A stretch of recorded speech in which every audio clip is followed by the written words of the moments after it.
이번 시간에는 그물같이 생긴 골대에 공을 던져 점수를 얻는 핸드볼이랑 비슷한 영역형 경쟁 스포츠인 축구볼에 대해 알아보도록 하겠습니다.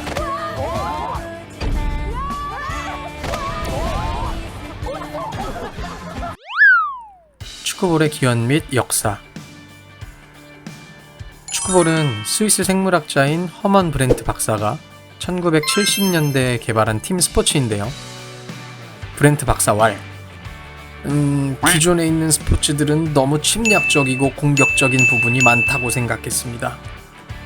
그런 것들로 인해 부상 선수가 발생하는 것에 대한 걱정 또한 컸고요. 모든 체육 활동의 목적은 챔피언을 만드는 것이 아니라 조화로운 사회를 건설하는 데 기여하는 것이라는 브렌트 박사의 명확한 신념이 있었고, 이런 신념은 팀게임에 관한 과학적 비판이라는 유명한 논문을 통해 비침략적인 게임의 모델로 축구볼이 탄생하게 되었습니다. 실제로 축구볼은 신체 접촉과 가로채기가 금지되어 있습니다. 경기명이 축구볼이라는 이름으로 정해지게 된 이유는 정말 단순합니다. 공이 골대의 그물에 맞고 튀어나올 때 슉! 이라는 소리가 나서 그랬다고 합니다. 진짜예요. 1971년에 국제 축구볼 연맹이 설립되었고, 현재는 200개 이상 국가에서 꾸준히 팀이 배출되고 있다고 합니다. 필요한 것들. 먼저 경기장이 필요합니다. 정식 규격은 가로 24m, 세로 17m로 농구 코트 크기와 비슷하다고 생각하시면 되는데요. 여건에 따라 당연히 조정하여 운영하셔도 되겠습니다. 다음은 바운더라고 하는 축구볼 골대입니다. 가로 세로 1m 정도의 정사각형 모양이고요.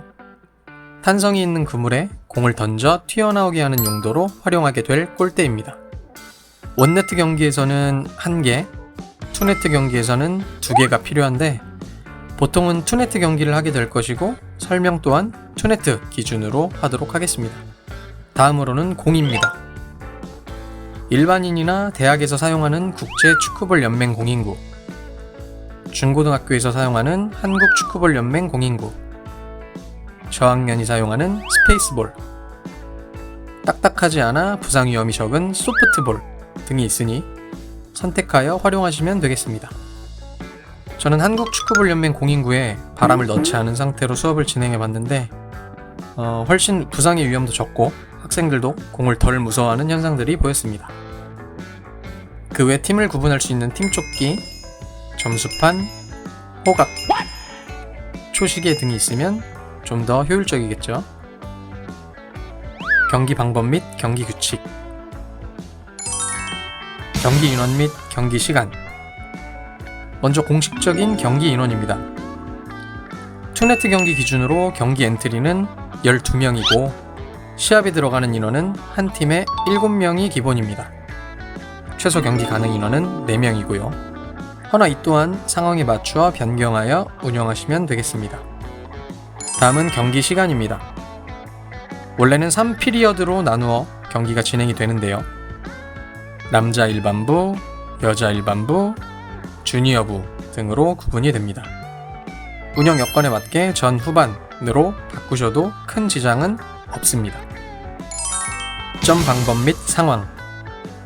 서두에 축구볼은 신체 접촉과 가로채기가 불가능하다고 말씀드렸었는데요. 진짜로 수비팀은 손을 들어 공격을 방해하거나 몸싸움을 한다거나 슛을 막을 수 없습니다. 말 그대로 수비가 불가능한 수비팀입니다. 유일하게 할 수 있는 것이라고는 상대의 공격을 방해하지 않고 비켜주면서 잘 지켜보다가 튕겨나온 공에 집중하는 것인데요. 이러한 축구볼의 기본 득점 방법은 조금 특이합니다. 보통 골대가 있는 영역형 스포츠는 공이 골대나 림에 들어가면 득점을 하게 되는 형태인데, 축구볼은 좀 달라요. 공격하는 팀이 골대에 있는 그물에 슛을 해서 튕겨나온 공을 수비팀 선수들이 받아내지 못하고 바닥에 떨어지게 되면 공격한 팀에게 점수를 부여합니다. 수비하는 팀은 공이 바닥에 닿기 전에 이 공을 받아내야겠죠. 만약 슛을 하고 튕겨나온 공을 수비팀이 잡아내게 되면 공격과 수비가 바뀐 상태로 경기는 계속 진행이 됩니다. 그러나 공이 아무데나 떨어지기만 한다고 공격팀에게 점수가 되는 것은 아닙니다. 보시면 코트에 포비든 존이라고 해서 지름 3m의 반환인 진입 금지 구역이 있습니다. 여기에는 선수들이 들어갈 수도 없고 슛을 해서 그물에 맞은 공이 떨어질 수도 없습니다. 만약 공격팀의 슛이 골대 그물에 맞고 포비든 존에 떨어진다면 오히려 수비팀이 점수를 가져가게 되니 슛할 때 포비든 존에 공이 떨어지지 않도록 던지는 연습을 해야겠죠. 참, 포비든 존에 들어갈 수 있는 상황이 딱 하나 있는데 슛할 때 포비든 존 뒤에서 점프를 하여 몸이 떨어지기 전에 슛을 완료한 뒤 착지하는 것만 허용이 됩니다. 공격 시 참고하시면 좋겠죠. 다음으로는 슛한 공이 그물에 맞고 경기장 밖으로 나가게 되면 수비팀에게 점수를 빼앗기게 됩니다. 또한 슛한 공이 골대를 지나쳐 그대로 나가게 되어도 점수를 빼앗깁니다. 너무 급하게 슛을 하다 보면 발생하는 상황입니다. 골대에 정확하게 슛을 해야겠죠. 마지막으로 슛한 공이 그물에 바운드 되어 슛한 선수 본인의 몸에 닿았을 때에도 수비팀 점수가 올라갑니다. 자기가 슛하고 자기가 맞지 않게 잘 피하셔야겠습니다. 그럼 경기 시작부터 어떻게 진행되는지 상황에 따라 살펴보도록 합시다. 경기 진행 및 세부 규칙. 경기 시작은 토스나 가위바위보를 통해 선공팀을 정한 후 엔드라인 밖에서 엔트리 패스로 시작을 합니다. 이 엔트리 패스는 반드시 가운데 미디안 라인을 넘어가야 하는데요. 꼭 한 번에 넘기지 않아도 됩니다. 허나 미디안 라인을 넘기지 않았는데 패스한 쪽에서 슛을 하실 수는 없어요. 그러니 가능한 적은 횟수에 넘기는 게 효율적이겠죠. 여기서 축구볼의 중요한 특징 몇 가지에 대해 말씀드릴게요. 축구볼은 축구나 농구 같은 스포츠처럼 우리 골대 그리고 너네 골대의 구분이 없습니다. 이게 무슨 소리냐 하면 그냥 아무 골대나 가서 슛을 때려도 된다는 소리예요. 상대 수비가 받지 못할 골대를 잘 찾아서 말이죠. 그래서 이 엔트리 패스 이후에 어느 골대로 가서 공격할지도 잘 생각을 하셔야겠습니다. 다음으로는 드리블이 없습니다. 공은 패스로만 이동시킬 수 있는데 지면에 떨어뜨리면 공격권을 상대에게 넘겨주게 됩니다. 그러니 드리블을 하려고 공을 바닥에 놓는 순간 심판의 휘슬이 울리게 될 것입니다. 다음은 아까도 말씀드렸듯 수비 행위를 할 수 없습니다. 공격하는 팀의 패스를 가로채거나 방해하게 되면 마찬가지로 반칙이 주어지니 쓸데없이 힘 뺄 필요가 없습니다. 다음으로는 가장 기본적이면서도 가장 중요하다고 할 수 있는 3333 규칙입니다. 3이 의미하는 첫 번째는 공을 들고 3걸음까지만 걸을 수 있다는 것이고요. 두 번째는 공을 가지고 3초까지만 있을 수 있다는 것입니다.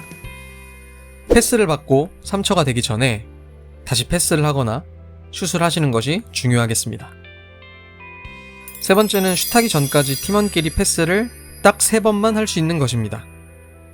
경기 중 패스가 3번이 이루어졌다면 반드시 골대에 슛을 하셔야 합니다. 마지막 네 번째는 한 골대에 슛을 3번까지만 가능하다는 것입니다. 조금 이해가 어려울 수 있는데요.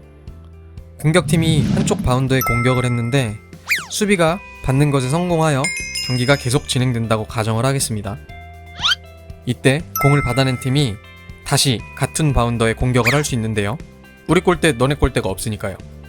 이렇게 되면 같은 골대에 두 번째 슛을 하게 된 것이죠. 슛한 공을 수비팀이 다시 또 받아내서 똑같은 바운더에 다시 공격을 했습니다. 3번 연속해서 같은 골대에 슛을 했잖아요. 계속 경기가 이쪽에서만 이루어진다면 반대편 지역에 위치한 선수들 그리고 바운더가 외로워집니다. 이런 외로움과 지루함을 방지하기 위해 한 골대에 3번 연속 슛을 하면 반드시 반대편 바운더로 넘어가서 슛을 하게끔 만들어놨습니다.